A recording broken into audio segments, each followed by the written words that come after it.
Channeling, spiritisme, langage médiumnique, rencontre astrale, contact avec des défunts, l'au-delà, des guides, des anges, des esprits de la nature, des êtres de lumière, des visiteurs extraterrestres, des ovnis, et tout autre nom pompeux découvrant à marée basse, tout cela provient de la sphère réflectrice et de nulle part ailleurs.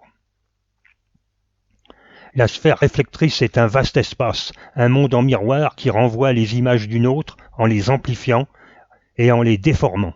Elle est alimentée par les pensées humaines. Cette toile virtuelle est une matrice dans laquelle les corps subtils des décédés, essentiellement le corps astral et le corps mental, finissent de se dissoudre, suivant un temps plus ou moins long, avant toute nouvelle incarnation. Nombreux sont ceux qui croient que cette sphère réflectrice constitue l'au-delà, alors que ce n'est qu'une vaste illusion créée par les formes mentales des disparus comme des vivants.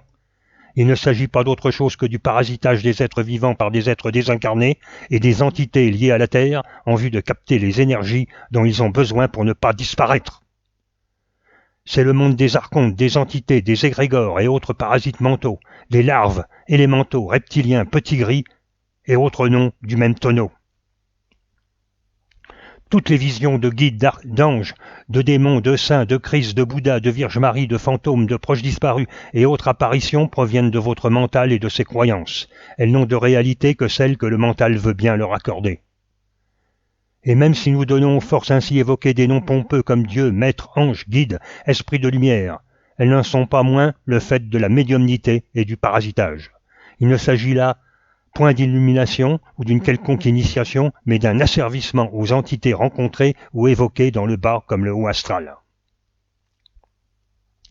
Le véritable éveil, c'est la découverte du monde non manifesté, un monde où il n'y a rien à dire pour la bonne raison qu'il n'a pas de contenu.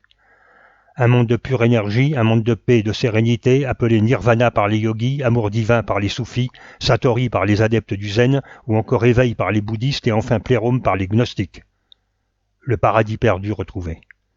Le non manifesté est la source invisible de toute chose d'où émane la conscience. Ne vous laissez plus manipuler par les entités de la sphère réflectrice, ne soyez plus le jouet de ces parasites mentaux. Dans le bouddhisme, on dit qu'un homme est à la fois un dieu par son esprit, un homme par son corps et un démon par son mental. Comme le prétend Philippe Palemne, auteur du livre Voyage dans les mondes obscurs, auteur qui émet la thèse osée qu'une intelligence non humaine utiliserait notre force psychique et s'en nourrirait. Tels des phoques qui ont la capacité de faire tenir un ballon en équilibre sur leur museau pour le plaisir des humains, nous aurions des facultés dont nous ignorons tout et qu'une intelligence non humaine utilise dans son seul intérêt. Les dieux ont faim.